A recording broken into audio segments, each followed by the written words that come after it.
आता हा दुसरा लेअर लावलेला आहे, खाली गवत टाकून हा दुसरा लेअर लावलेला आहे. आणि आता तुम्ही बघू शकता इथे किती आंबे आहेत. हे बघा, आंबे बघा किती आहेत ते. आणि या आंब्यांची बागेची काळजी घेणारी माणूस म्हणजे आमची ताई आहे.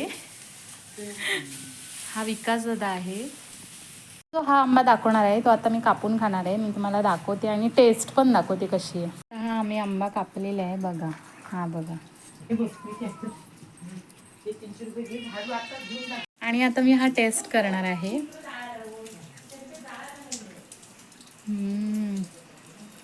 खतरनाक आंबा आहे.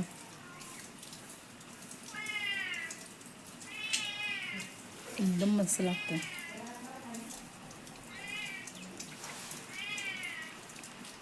तर हे एवढे आंबे मी आता कापलेले आहेत खायला.